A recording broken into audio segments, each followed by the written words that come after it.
എല്ലാവർക്കും ഞങ്ങളുടെ പുതിയൊരു വീഡിയോയിലേക്ക് സ്വാഗതം. ഇന്ന് നമ്മൾ ഉണ്ടാക്കാൻ പോകുന്നത് എന്താണെന്ന് വെച്ചാൽ, നമുക്ക് ഇത് കണ്ടോ, ചൂരയുടെ ഒരു പീസ് കിട്ടിയിട്ടുണ്ട്. ചൂരയുടെ പീസാണ് ഇന്ന് നമുക്ക് കിട്ടിയത്. ഇത് നമ്മൾ ഒരു അച്ചാറാക്കാൻ പോവുകയാണ്. അപ്പം നമുക്ക് ചൂര അച്ചാർ എങ്ങനെയാണ് ഉണ്ടാക്കുന്നതെന്ന് നമുക്കൊന്ന് നോക്കാം.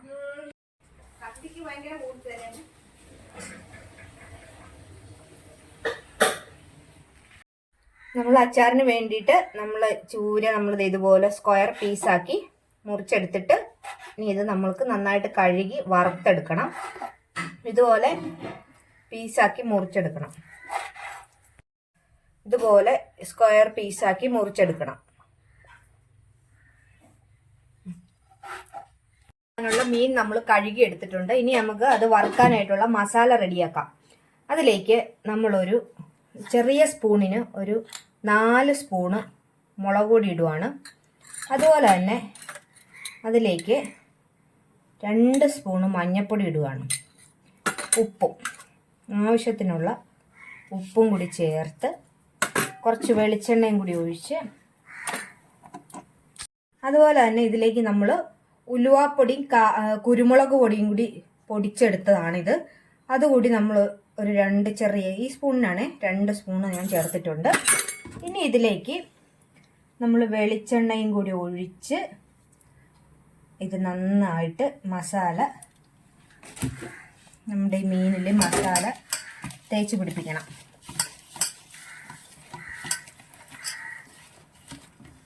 മസാല റെഡി ആയിട്ടുണ്ട്. ഇനി നമുക്ക് ഈ മീൻ നമ്മൾ കഷ്ണിച്ചെടുത്തിട്ടുള്ള ഈ കഷ്ണം എല്ലാം കൂടി ഇതിനകത്തോട്ടിട്ട്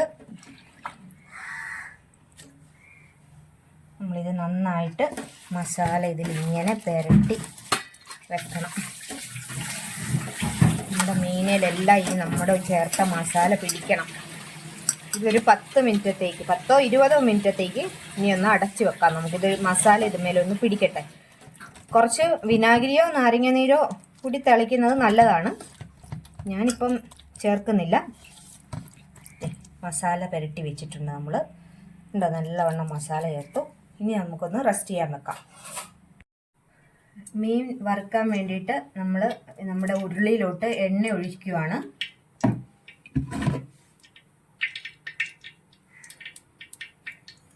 ഇതിലേക്ക് നമ്മൾ 2 തണ്ട് വേപ്പിലിടുന്നുണ്ട്, അടി പിടിക്കാതിരിക്കാനാണ്. എണ്ണ ചൂടായി കഴിയുമ്പോഴേക്കും നമുക്ക് മീനിട്ട് വറുത്തെടുക്കാം. നമുക്ക് മീൻ ഇതിലോട്ട് ഇട്ട് കൊടുക്കാം.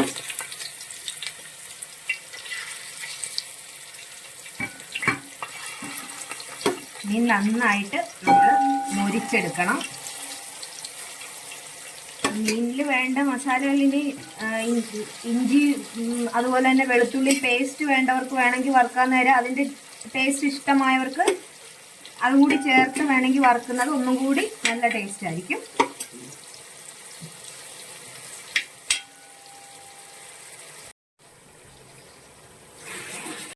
ഫ്രൈ നമ്മൾ കായം ഒന്ന് ചൂടാക്കി എടുക്കുവാണ്. കായം നമ്മൾ ഈ എണ്ണയിലിട്ടൊന്ന് ചൂടാക്കി എടുക്കുവാണ്. അത് കട്ടക്കായം ആയതുകൊണ്ട് നമുക്കത് പൊടിച്ചെടുക്കണം. നമുക്ക് ആദ്യം തന്നെ കടുക് താളിക്കാം.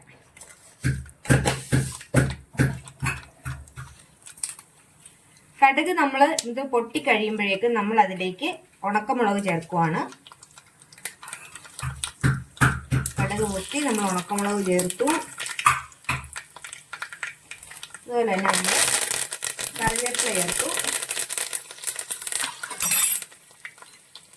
ഇനി നമ്മൾ ഇതിന് വേണ്ടിയിട്ടുള്ള വെളുത്തുള്ളി, ഇഞ്ചി, പച്ചമുളക് എല്ലാം നമ്മൾ എടുത്ത് വെച്ചിട്ടുണ്ട്. അപ്പോൾ നമുക്കത് ഓരോന്നോരോന്നായിട്ട് ചേർത്ത് കൊടുക്കാം. ആദ്യം നമ്മൾ എടുത്ത് വെച്ചിരിക്കുന്ന വെളുത്തുള്ളി നമുക്ക് ഇതിലേക്ക് ചേർത്ത് കൊടുക്കാം. വെളുത്തുള്ളി, ഇഞ്ചി 1 കപ്പ് നമ്മൾ ചോപ്പ് ചെയ്ത് വെച്ചിട്ടുണ്ട്. അത് രണ്ടും കൂടി നമുക്ക് നന്നായിട്ട് സോട്ട് ചെയ്തെടുക്കാം.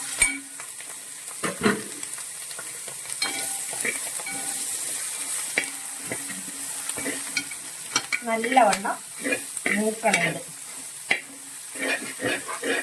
വെളുത്തുള്ളി നമ്മൾ അരിഞ്ഞിട്ടില്ല, ഇതുപോലെ തന്നെ ഇടുന്നതാണ്. ചതക്കേണ്ടവർക്ക് ചതച്ച് ചേർക്കാം. വെളുത്തുള്ളിയുടെ ഫ്ലേവർ നന്നായിട്ട് ഇറങ്ങണമെങ്കിൽ ചതച്ച് തന്നെ ചേർക്കണം. ഇതിലേക്ക് നമ്മൾ എടുത്തു വെച്ചിരിക്കുന്ന പച്ചമുളക്, ഒരു 10 പച്ചമുളകോളം നമ്മൾ അരിഞ്ഞെടുത്തതാണത്. പച്ചമുളക് നീളത്തിലാണ് അരിഞ്ഞെടുത്തിരിക്കുന്നത്. അതും എല്ലാം കൂടി ഇട്ട് നന്നായിട്ട് വഴറ്റിയെടുക്കണം. ഇനി നമുക്ക് ഇതൊന്ന് വഴണ്ട് വരാൻ വേണ്ടിയിട്ട് ഇതിലേക്ക് നമുക്ക് ആവശ്യത്തിനുള്ള ഉപ്പ് ചേർത്ത് നന്നായിട്ട് വഴറ്റിയെടുക്കുക.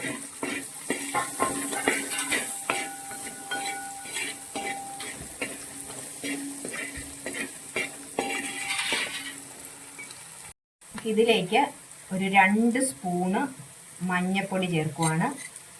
അതുപോലെ തന്നെ ഇതിലേക്ക് നമ്മൾ ഒരു 5 സ്പൂണോളം മുളക് പൊടിയും കൂടി ചേർക്കുവാണ്. ഇത് നന്നായിട്ട് ഈ മസാല നമ്മൾ യോജിപ്പിക്കണം. ഇത് കൂടാതെ നമ്മൾ ഇതിൻ്റെ കൂടെ ചേർക്കുന്നത് ഒരു 3 സ്പൂണോളം, ചെറിയ സ്പൂണിന് ഉലുവപ്പൊടി ചേർക്കുന്നുണ്ട്. നമ്മുടെ ഈ മസാല നന്നായിട്ട് മൂപ്പിക്കണം.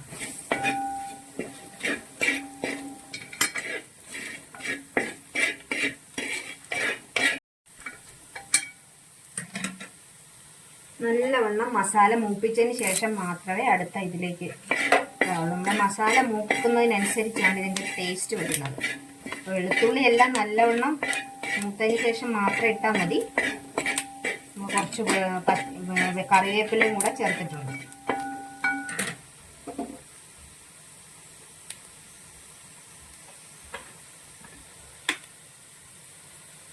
നമുക്കിതിലേക്ക് വിനാഗിരി ചേർക്കുകയാണ്.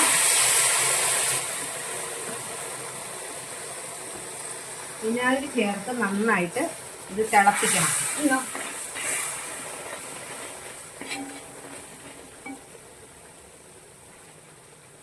വിനാഗിരി ചേർത്ത് കഴിയുമ്പോൾ നമ്മൾ ഇതിലേക്ക് നമ്മൾ പൊടിച്ച് വെച്ച കായം ചേർക്കുവാണ്. കായം ചേർത്ത് കഴിഞ്ഞ് നന്നായിട്ട് ഇത് ഇളക്കണം. അപ്പം നമ്മളിതിൻ്റെ ഉപ്പൊന്ന് നോക്കണം. ഉപ്പ് പോരെങ്കിൽ കുറച്ച് ഉപ്പ് കൂടി ഇടണം. കാരണം വിനാഗിരി ചേർക്കുമ്പോൾ ഒരു പുളിപ്പ് വരുമല്ലോ.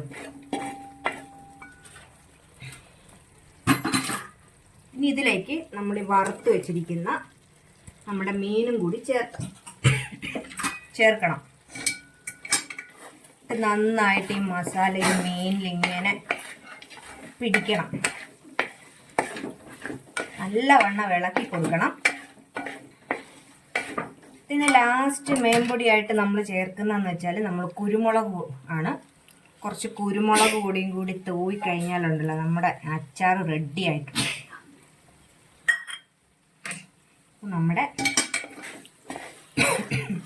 നല്ല മണം എല്ലാം വരുന്നുണ്ട്. നമ്മുടെ വിനാഗിരി എന്ന് വെച്ചാൽ നമ്മൾ കള്ള് വിനാഗിരിയാണ് ഒഴിച്ചിരിക്കുന്നത് കേട്ടോ. അപ്പോൾ ആ വിനാഗിരിയുടെ മണം ഭയങ്കര നല്ലതായിട്ട് വരുന്നുണ്ട്.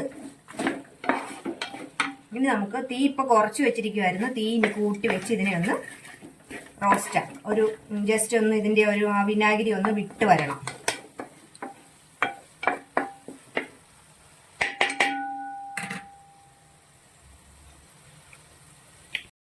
അപ്പോൾ നമ്മുടെ ഫിഷ് അച്ചാർ, അതായത് ട്യൂണ നമ്മളുടെ അച്ചാർ ഇട്ടതാണ്, ഇതിവിടെ റെഡി ആയിട്ടുണ്ട്.